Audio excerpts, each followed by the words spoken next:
Every seller has a story. I'm Georgia Mampanis, and welcome to our newest episode of the eBay Seller Spotlight podcast, where each month we spotlight a seller with a story to share with us. Our guest this episode started selling in high school as a means to support his family, and now has expanded his business to over 30 countries worldwide. Welcome, Dominic Moreno.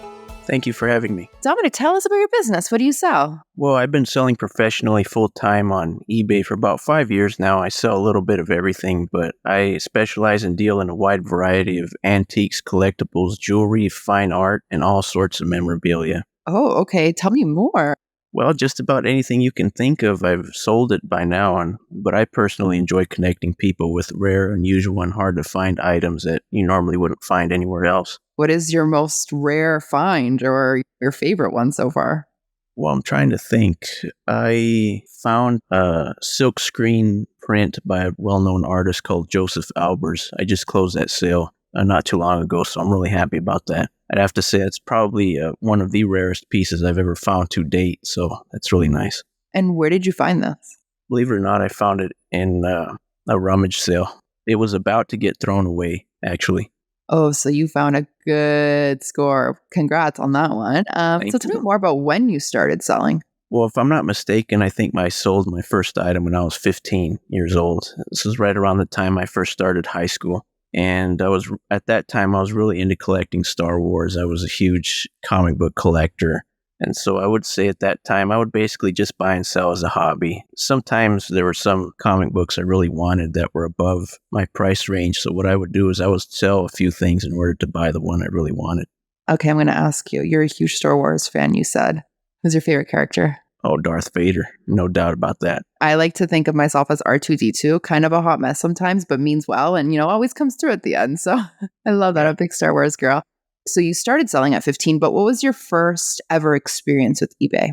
Well, I basically started out as a hobby, but since I was underage at that time, my dad actually had to open the eBay account for me. He's the one who actually had the eye for all these types of antiques and stuff like that. And he would actually accumulate things that he would find here and there. Sometimes I would go with him, but since I was in high school, I really didn't pay much mind to a lot of that stuff.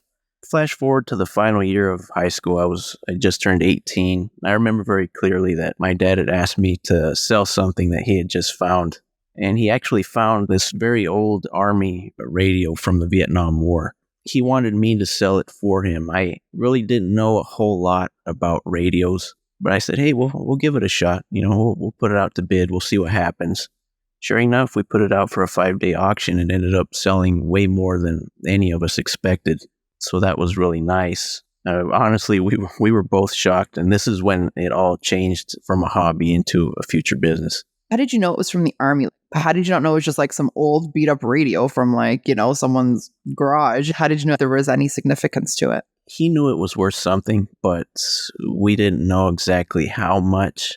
And like I said, I had no idea anything about Army radios. So we'll just test it. We'll see what happens. And it really took off. It was really exciting to see. You mentioned your father first introduced you to eBay. Is he or any other family members involved in your business at all at the moment? And if so, how? I mostly do most of the work myself these days, but my parents have always been very supportive of this business venture.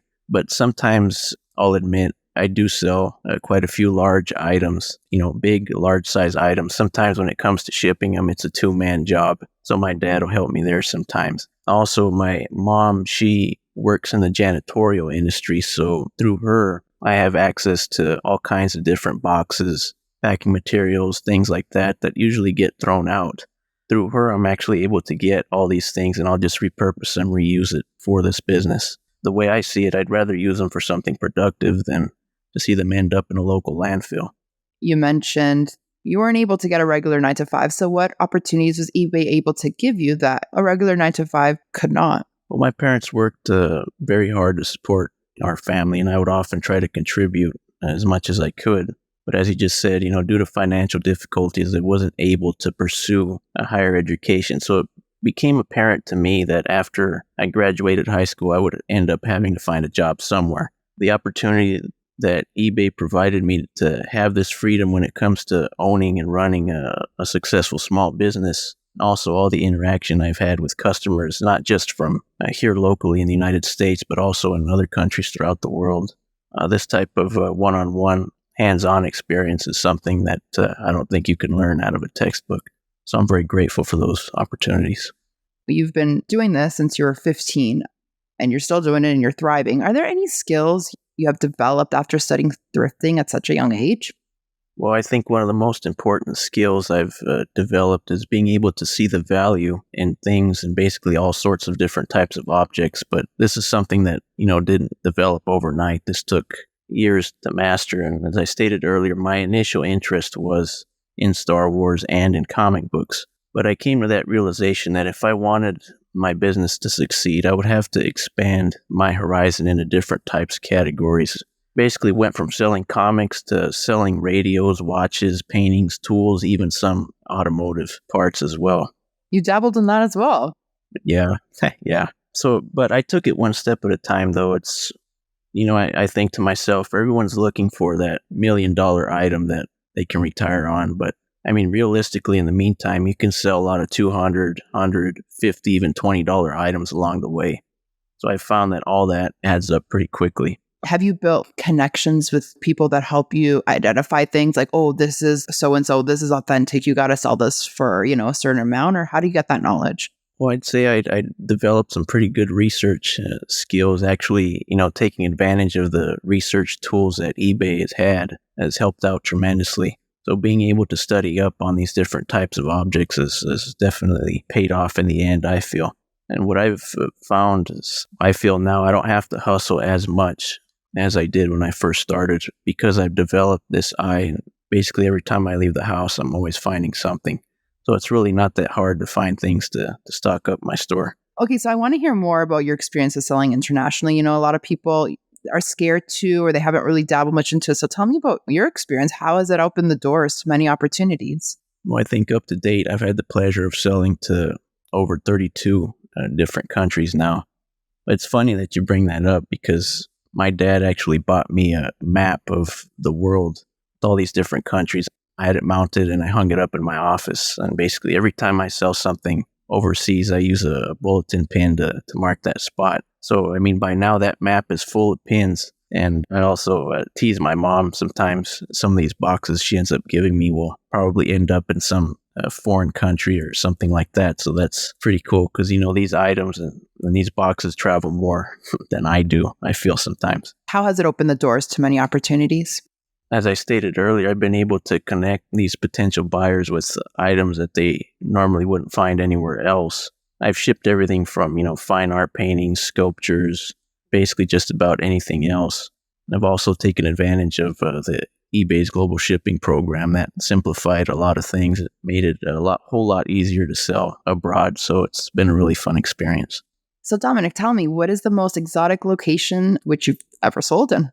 I'd have to say I sent some stuff to the Netherlands. I actually have a regular customer over there in the Netherlands. So that was nice. I actually sent a few things to South America, Colombia, Chile, and places like that. So as I said, that map is almost filled up with bulletin pins. So that's really nice to see. Oh, that's awesome. What did you sell in the Netherlands? You have a recurring customer. Do they usually buy the same thing from you or do they switch it up? My customer's actually into original comic book art, but a lot of the comic book art is hand-drawn by an artist, usually in ink and pencil. And I've also dabbled with that as well. This customer in the Netherlands is really into comic book art. Oh, that's so cool. You weren't able to pursue your education after high school because of financial difficulties. Can you explain why eBay is the right path to go down for anyone else who's in your situation, doesn't really know what they can do with what they have under their belt? I mean, I suppose a lot of young people might be at a crossroads as to what they want to do with their lives. My parents instilled in me the importance of working hard. And when you start something, to always do your best to follow through with it and finish it.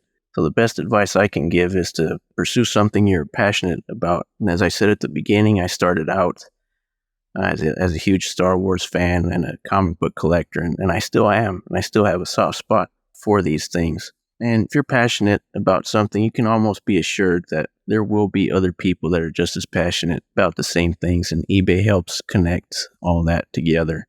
So I can basically tell you to start selling things you're passionate about and knowledgeable about. And plus, with eBay, the tools are already there to help you succeed. And with hard work and discipline, well, you already have your foundations right there to start your own business. If you want to sell on eBay, but you're still on the fence, I say go for it. Give it a try. You'll be surprised just how easy and simple it can be. That's awesome. Thank you. And what does the future look like for you? Do you have any growth aspirations? Oh, yeah, it's been really interesting to see how my small business has grown in these 5 years, and the future looks bright. I'm going to keep at it and give it my best. And you're putting in those pins in those maps, eh? Yeah, it's filling up quick. Congrats. Good for you. I can't wait to touch base with you in a year or so and see how you've come along. Where can listeners find you and your store online? Well, I sell 100% exclusively on eBay. You might have seen some of my listings by now, but I sell under the username and store name of DM Online Sales. And also, feel free to follow me on eBay. I'm always listing new and exciting things for sale, so feel free to check it out, and you won't be disappointed. Amazing. Well, thank you so much for joining us today, Dominic. It was a pleasure. Yes, thank you.